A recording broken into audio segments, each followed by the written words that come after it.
Good morning. How are you? I'm good. How are you today? Good, good. We've got the Da Vinci Code, the Da Vinci Code of the property market in real estate, in COVID, in these times. And it goes a little bit something like this.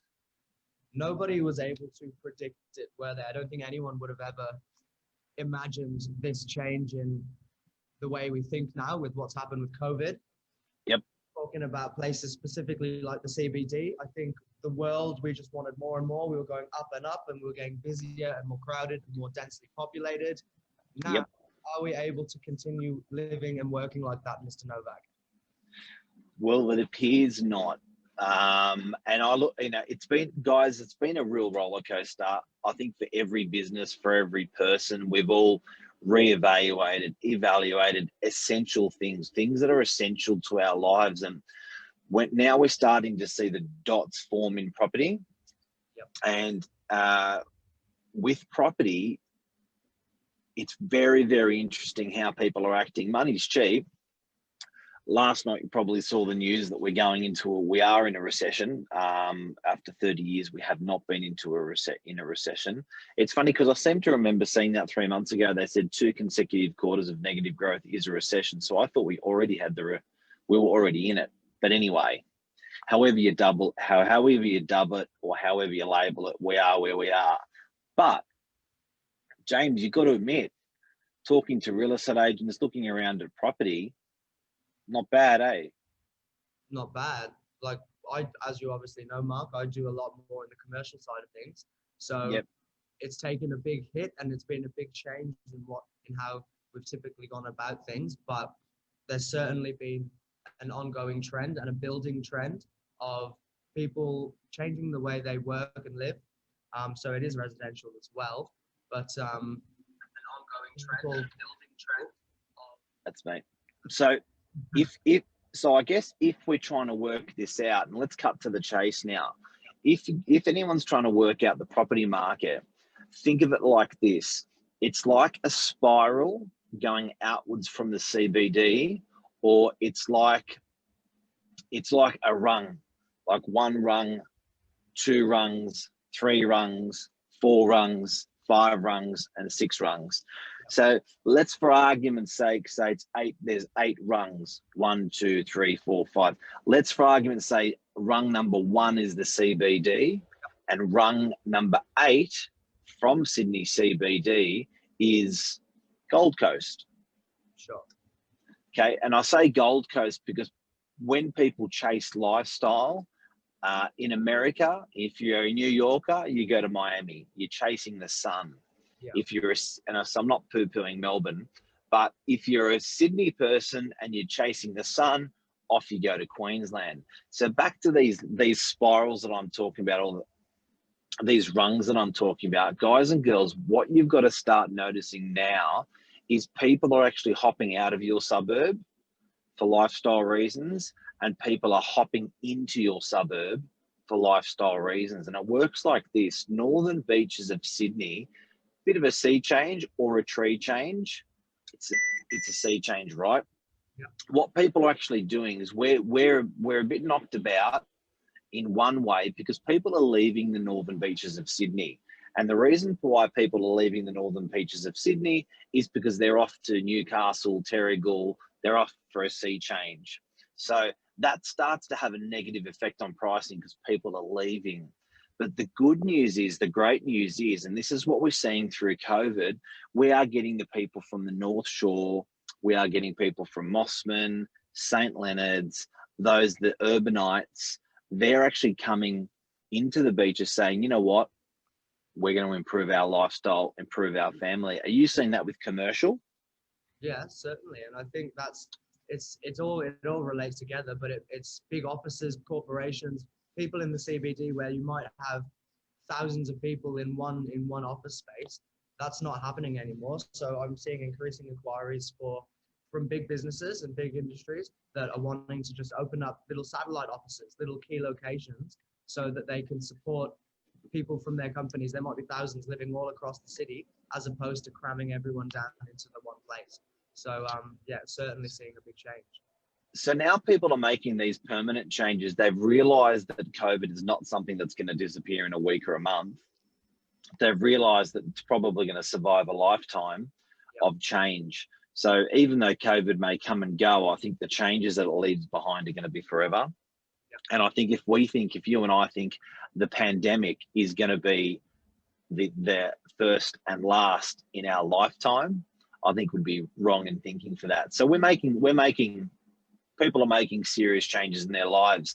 People are trying to understand what the properties market is doing, and that's why this morning we've spoken about the roller coaster spiraling into control, because it's not out of control. Prices haven't gone down. There isn't hysteria.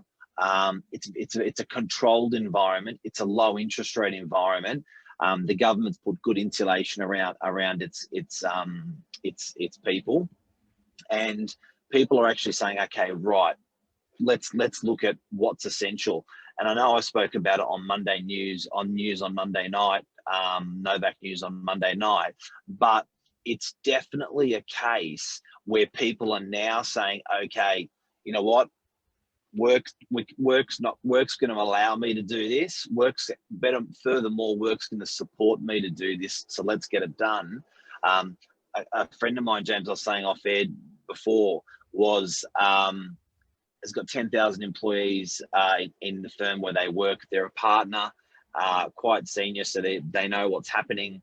And the conversation in that company is, we've currently got 1,000 people in our building where we used to have 10,000.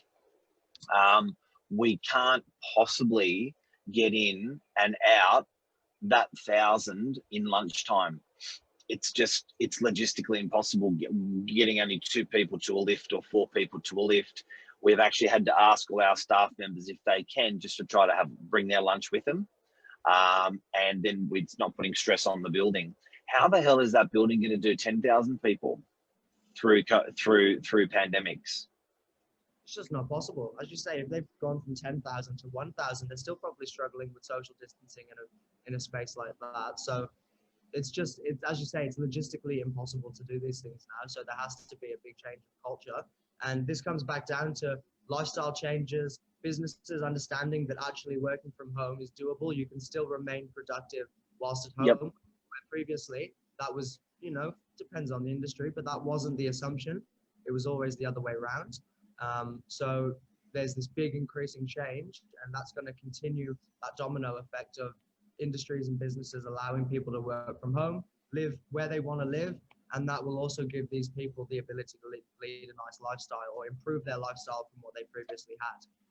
All depends on and if you're a CFO or CEO in one of these companies and you're not on JobKeeper and you're as profitable as you were when prior to COVID, and your building is empty, like, the message out to your staff is keep going, enjoy. This is working. So that message is being taken by people as, okay, this is going to be permanent, and off we go. So it could well be this sea change or tree change that we've all been forced to have due to COVID. The person who I actually feel sorry for the most, just want to say this morning quickly, g'day, Stephanie Laver, g'day, Lisa Kramer, g'day, Emma, how are you? There's Kruto, there's a Serbian comment there, I hope that's not a swear word, and Craig Martin, how are you, legend, and Michelle, g'day. And any questions you guys or observations, please share them with us. I'd love to hear what you guys are seeing out there. But the message from today, again, it's just that decentralization, James, you know what I mean? It's happened, the tree change, the sea change, and people are wondering, everyone's saying to me that the property market's going to crash. I'm getting that from a lot of people, not saying it is, but they're asking me, like, what do you reckon the potential is on that? And I think if you understand what this Da Vinci Code thing that we're talking about, where people are getting out of the CBD and getting into the North Shore, or getting out of the North Shore and getting into the Northern Beaches, or getting out of the Northern Beaches and getting into Gosford, Terrigal, getting out of Gosford, Terrigal and going to Coffs Harbour or the Gold Coast.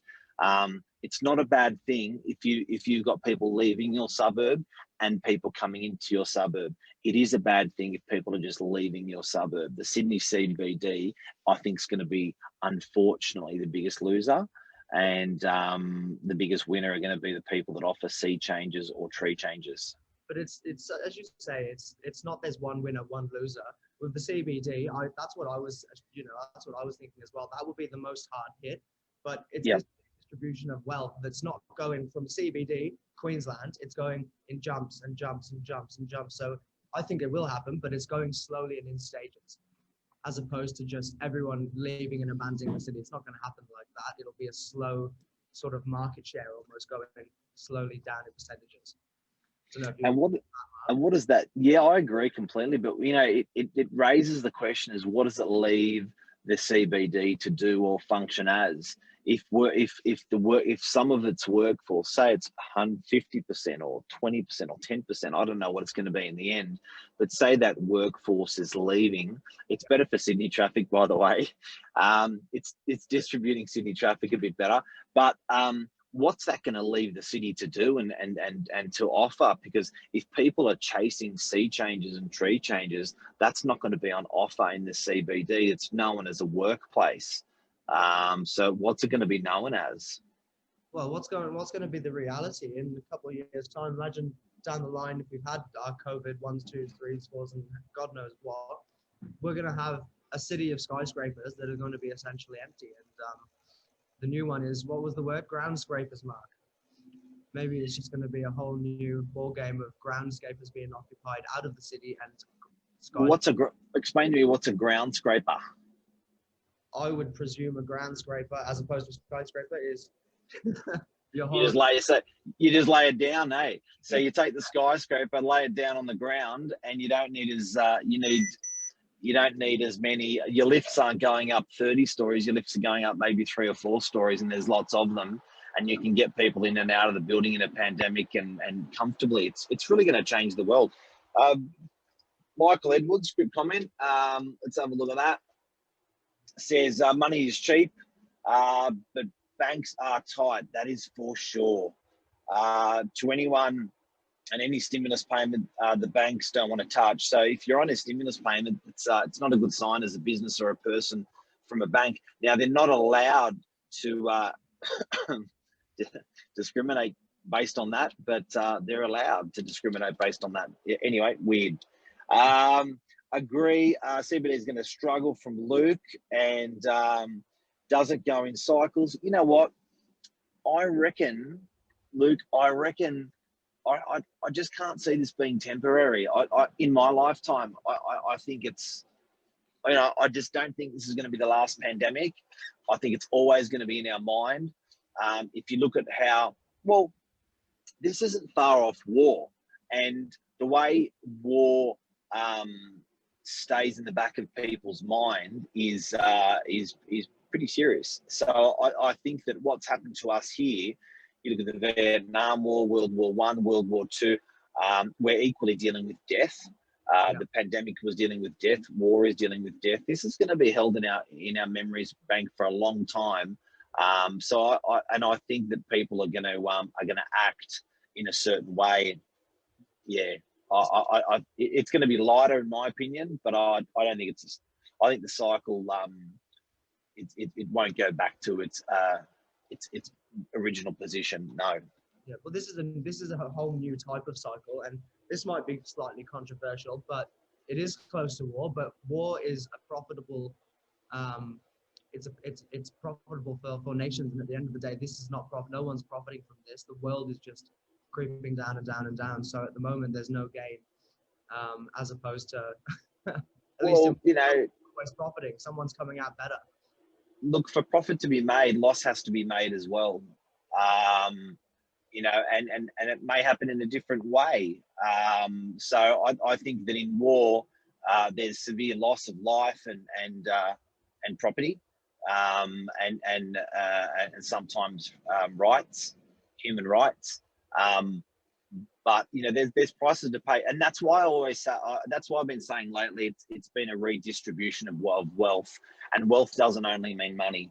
it's where, you know, you can be wealthy in your health. So I don't know. It's just, I think it's certainly a big distribution. Guys and girls, that's what's happening with property. We'll wrap it up.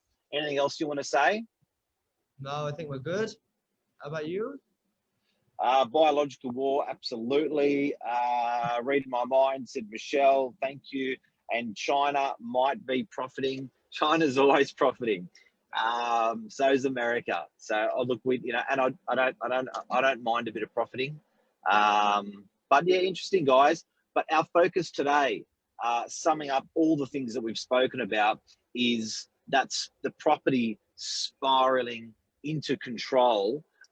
Really is a spiral effect, and it's spiraling outwards of Sydney CBD, and people are doing better with their lifestyles. They're making arrangements.